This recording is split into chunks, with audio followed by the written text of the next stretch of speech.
Apa saja teori di dalam HKI? Secara umum, terdapat 3 macam teori di dalam HKI. Yang pertama ialah natural right theory. Kemudian terdapat utilitarian theory dan yang ketiga ialah contract theory. Natural right theory. Menurut teori ini, seorang pencipta memiliki hak untuk mengontrol penggunaan dan memperoleh keuntungan dari ide yang mereka ciptakan, bahkan setelah ide tersebut diumumkan ke publik.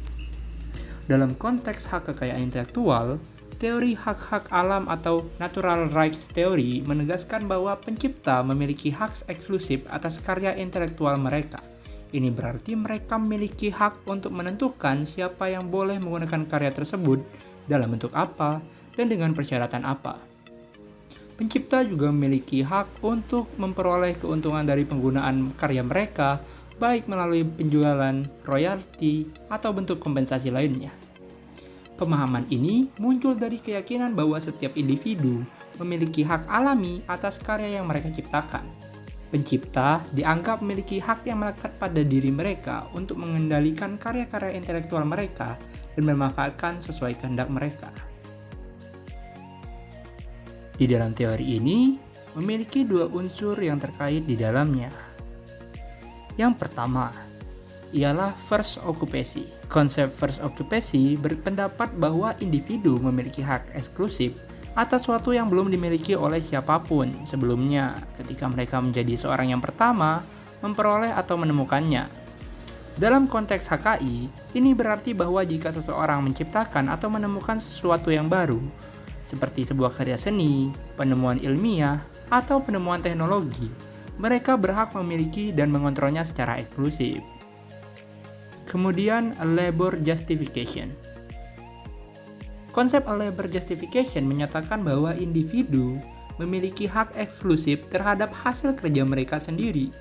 Jika seorang secara aktif menciptakan atau menghasilkan sesuatu melalui usaha dan kerja keras mereka sendiri, maka mereka berhak memiliki hak eksklusif atas hasil karyanya. Selanjutnya, utilitarian theory. Teori ini muncul sebagai kritik terhadap natural right theory. Menurut teori ini, negara seharusnya mengambil kebijakan yang bertujuan untuk menciptakan kebahagiaan bagi warganya secara keseluruhan. Hal ini berarti bahwa hak dan kepentingan individu harus ditempatkan di bawah kepentingan kolektif. Dalam konteks hak kekayaan intelektual, pendukung teori utilitarianisme berpendapat bahwa pemberian hak eksklusif atas invensi atau karya-karya kreatif melalui paten atau hak cipta dapat membatasi kemajuan dan kesejahteraan masyarakat secara keseluruhan. Mereka berpendapat bahwa membatasi invensi yang dipatenkan oleh pihak lain selain pemegang hak dapat memperluas akses terhadap pengetahuan dan inovasi, serta meningkatkan manfaat sosial secara luas. Kemudian ialah kontrak teori. Kontrak teori atau teori kontrak dalam konteks hak kekayaan intelektual menyajikan pandangan bahwa paten adalah perjanjian antara penemu, investor, dan pemerintah. Paten dapat dianggap sebagai kontrak yang memberikan hak eksklusif kepada penemu atas invensinya. Dalam teori kontrak, penemu setuju untuk mengumumkan invensinya kepada pemerintah dan masyarakat umum melalui proses pengajuan paten.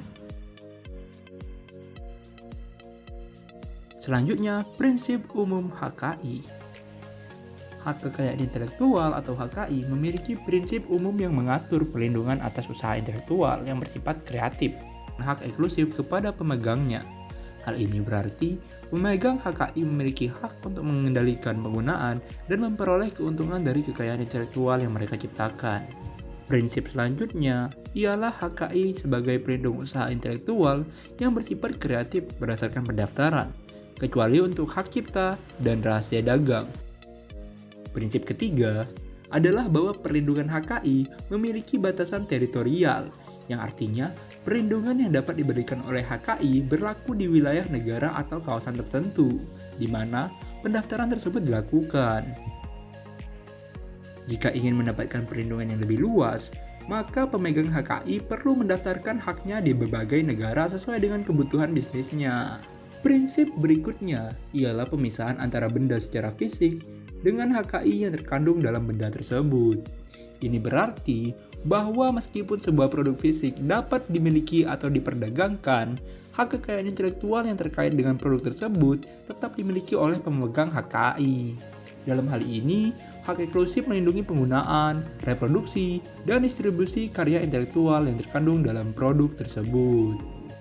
Prinsip kelima adalah bahwa HKI bersifat terbatas dalam jangka waktu tertentu.